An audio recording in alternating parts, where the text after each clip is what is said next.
Alhamdulillah wassalatu wassalamu ala rasulillah amma ba'du. Yang saya hormati, yang kita sama-sama hormati dan tidak muliakan Bapak Kantah Kabupaten Serang, Bapak Evi, dan tentunya yang kita sama-sama hormati seluruh jajaran dari BPN Kabupaten Serang, panitia penyelenggara serta para calon relawan keagrariaan yang saya cintai, yang saya banggakan. Puji syukur kehadirat Allah pada siang menjelang sore ini kita bersama-sama berkumpul di tempat yang semoga Allah memberikan keberkahan. Amin. Tempat ini majelis taklim, saudara Pak. Majelis taklim namanya Kebun Kebangsaan Waladun Sholih. Kita berkumpul ini tentu kita sadari bahwa atas izin Allah. Karenanya sekali lagi kita patut senantiasa bersyukur atas nikmat yang diberikan oleh Allah Subhanahu wa taala pada kita semua, khususnya nikmat iman dan Islam.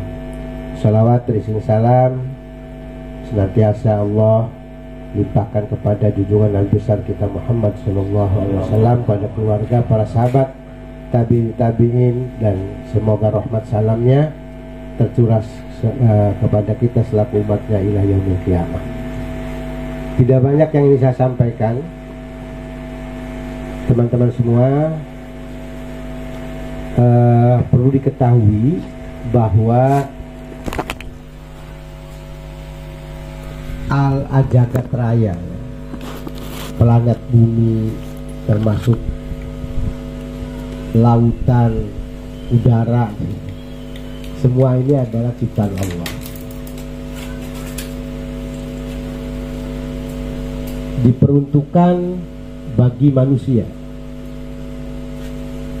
Allah telah menyediakan planet bumi ini memang untuk manusia dan makhluk lainnya. Lalu karena manusia itu hidup berkembang biak, yang kita ini berasal dari satu nenek moyang, yaitu Adam, dan Adam diciptakan dari tanah, maka wajar kita sebagai manusia pada akhirnya kembali ke tanah. Artinya begitu pentingnya tanah ini. Pertama, kita memenuhi kebutuhan kita selaku makhluk hidup. Yang paling besar adalah tanah, yaitu bumi. Nah, pencipta bumi Allah memberikan kepada manusia, dan manusia berkembang biak semakin banyak. Diperlukanlah aturan agar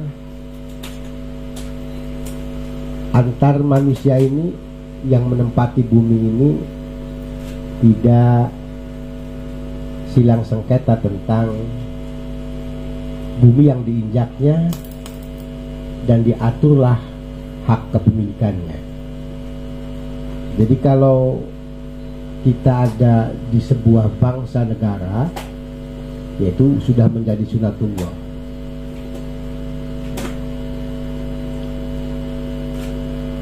Itulah sebabnya perkara-perkara duniawi ini oleh sabda Rasul, antum a'lamu bi umuri dunyakum, kalianlah yang lebih tahu tentang bagaimana cara mengurus urusan duniawi. Nah, karena kita hidup sebagai satu bangsa, hidup di satu negara, maka apapun itu, sekalipun semua milik Allah, diciptakan Allah, maka agar keteraturan manusia dalam hidup di bumi ini, karena ada menyangkut pengakuan kepemilikan, Maka di setiap negara-negara bangsa diatur kepemilikan itu. Nah ini menjadi penting ya, banyak nih. Kalau dulu jaminannya kepercayaan, orang jual beli sawah Pak sambil meluku kalau orang sini ya, sambil ngegarap sawah jadi kejual beli. Orang wakaf untuk masjid, untuk berbagai macam kegiatan sosial keagamaan tanpa ada tulisan, tapi jadi karena kepercayaan.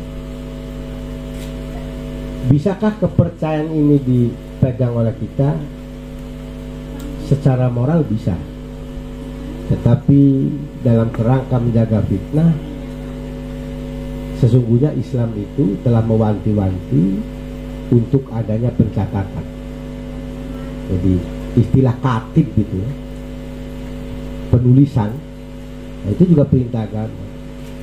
Maka Ustadz Cecep misalnya, karena jadi Ustadz sok sufi, ya udah sih bumi milik Allah, ini lah ya semua juga milik Allah, uang kita aja milik Allah.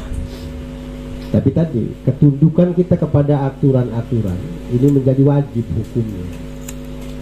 Mengabaikan aturan-aturan negara itu haram sebetulnya. Harus diikuti aturan negara. Untuk apa? Karena kalau kita tidak mengikuti aturan-aturan negara, maka akan terjadi fitnah. Dengan mengikuti aturan negara, aturan itulah yang kemudian menjadi wasit. Untuk menghindari fitnah itu antar manusia, maka sebagai bangsa negara kita harus tunduk dan patuh terhadap aturan-aturan negara. Indonesia punya undang-undang agraria. Ya itulah kitab sucinya. Ya kitab suci di dunia untuk bagaimana hak kepemilikan kita terhadap bumi ini, tanah ini sudah diatur. Dan sekali lagi kita semua sebagai masyarakat bangsa, atiullah wa atiur rasul wa ulil amri minkum. Jadi terhadap ulil amri, aturan-aturan pemerintah ini wajib hukumnya kita ikuti. Lah cukup SPPTG enggak apa? Sebisa mungkin masyarakat diajak untuk tahu soal itu, agar aman, dilindungi oleh negara. Kita tidak berbicara soal tadi, kembali kepada Allah. Sedang ngerebut mau sebodoh sila ngomong apa barangan bacokan. Jadi ya kalau kita sudah ini, ketika ada sengketa, timbangannya mana yang kuat secara aturan negara. Jadi jangan abaikan apa-apa yang sudah diperintahkan oleh negara. Contoh adalah PTSL. Pemerintah lagi membantu masyarakat tidak mampu untuk mensertifikatkan hak kepemilikannya. Lebih jauhnya, karena saya bukan bidangnya dalam hal itu nanti, makanya kita bisa berdialog dengan yang berwenang, yang berkompeten. Nah, berbicara yang berkompeten, teman-teman sekalian, apapun rumusnya, narasi yang dibangun oleh orang yang tidak kompeten dan tidak berwenang, sebaik apapun hendaknya jangan dipercaya. Contoh nih, sekarang kan lagi ribut, banyak komentar ya, dari pengamat, dari akademisi segala macam. Kemudian ada ormas gitu. Kalau kaitannya dengan soal negara, maka yang ketika misalnya pemerintah yang mewakili negara itu membuat statement atau pernyataan-pernyataan yang pasti itu sesuai dengan aturan-aturan, maka yang wajib dipercaya adalah pemerintahan yang sah. Misalnya, oh berarti yang ngomongnya ulama nggak perlu dipercaya dalam konteks itu, dalam konteks aturan negara. Contoh lagi, Ustadz Kiai beken, kalau kita soal penyakit medis Ya ke dokter, percaya nggak? Jangan ke kiai. Nah kalau rukun sholat yang baik, ya itu ke kiai. Ya, jadi sekali lagi karena sekarang ini udah banyak apa ya, medsos ini luar biasa. Sedikit saja orang bicara itu kemana-mana. Iya, padahal yang berkompetennya belum bicara. Maka ketika ada isu di luar apapun, Islam mengajarkan tabayun, klarifikasi, meminta penjelasan kepada siapa? Yang sekali lagi yang berkompeten. Walaupun orang ahli pengusaha sering jual beli tanah, tetap yang berkompeten adalah urusan kepemilikan adalah BPN. Karena dia tugas negara.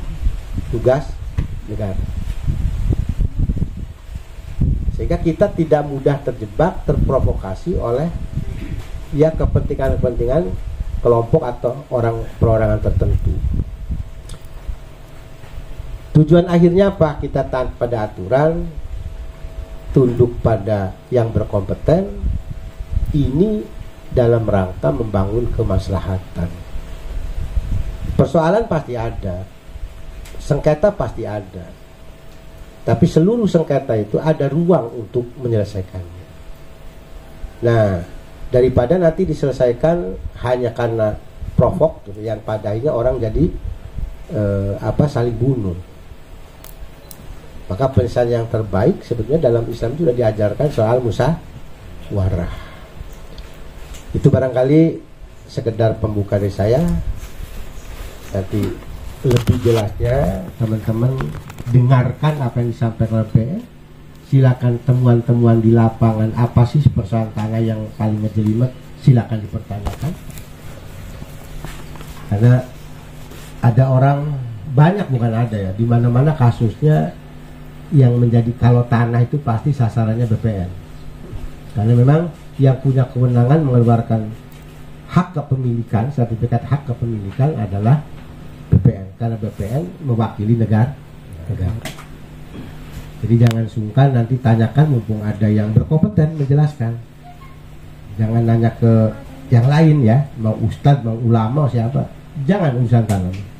Kalau urusan bagi warisnya silahkan. Faraid namanya ya. Demikian kurang lebihnya dan mohon maaf atas segala kekurangannya. Saya akhiri, wallahul muwaffiq ila aqwamit thoriq. Assalamualaikum warahmatullahi wabarakatuh.